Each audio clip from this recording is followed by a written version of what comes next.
जळगाव शहरातील मोहाडी रोड परिसरात एका 36 वर्षीय तरुणाचा संशयास्पद स्थितीत मृतदेह आढळून आल्याने खळबळ उडाली आहे। शशिकांत रमेश कोळी असे मृत तरुणाचे नाव असून हा अकस्मात मृत्यू नसून घातपात असल्याचा गंभीर आरोप शशिकांत कोळी हा गेल्या काही महिन्यांपासून एका तरुणीसोबत शिवकान्नी परिसरात राहत होता। काही दिवसांपूर्वी ती तरुणी आणि तिच्या साथीदारांसोबत वाद झाल्यानंतर शशिकांत हा मोहाडी रोड परिसरात स्वतंत्र राहायला गेला होता। आज सकाळपासून शशिकांतचा फोन लागत नसल्याने त्याचे वडील रमेश कोळी हे त्याचा शोध घेत असताना मोहाडी रोड परिसरात एका तरुणाचा मृतदेह आढळून आल्याची माहिती मिळाली।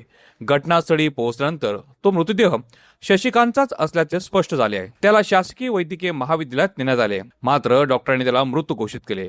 मयताच्या वडिलांनी दिलेल्या माहितीनुसार काही दिवसांपूर्वी शशिकांतचे संबंधित तरुणाशी भांडण झाले होते। त्यानंतर नाशिकहून एका तरुणाला बोलवून शशिकांतला बेदम मारहाण करण्यात आली होती आणि जीवेठार मारण्याची धमकी देखील देण्यात आली होती, असा आरोप मयताच्या वडिलांनी केला आहे। दरम्यान एकुलता एक मुलाच्या मृत्यूनंतर शशिकांतच्या वडिलांचा काळीज चिरणारा आक्रोश बघून इतरांच्या डोळ्यात देखील अश्रू अनावर झाले। शशिकांतच्या शरीरावर जखमा आहेत, त्यामुळे त्या प्रकरणाची संपूर्ण चौकशी करण्याची मागणी देखील वडिलांनी केली आहे। दुसरीकडे मात्र शशिकांतचा मृत्यू उष्माघातामुळे झाला असावा असा प्राथमिक अंदाज पोलिसांनी वर्तवला असून तरी देखील शवविच्छेदन अहवालानंतरच नेमके मृत्यूचे काय कारण आहे हे स्पष्ट होणार आहे।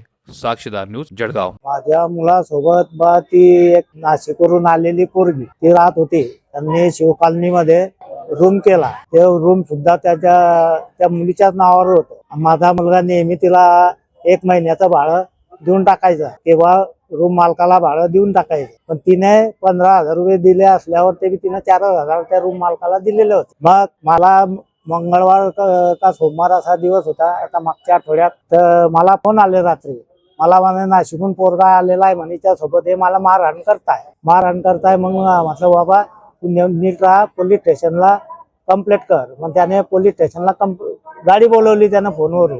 पोलिसांनी त्यांना दोघांना, त्या बाईला आणि त्याला घेऊन गेले नाशिकवाल्याला, रामानंद पोलीस स्टेशन तिथं घेऊन गेले। मग मी सकाळी आलो बा इथं, मला फोन आले होते। मग सकाळी म्हटलं तुला काय सांगितलंय म्हणे, मला मेडिकल करायचं सांगितलंय। मेडिकल मग मी इथं दवाखान्यात नेलं, इथं मेडिकल केलं।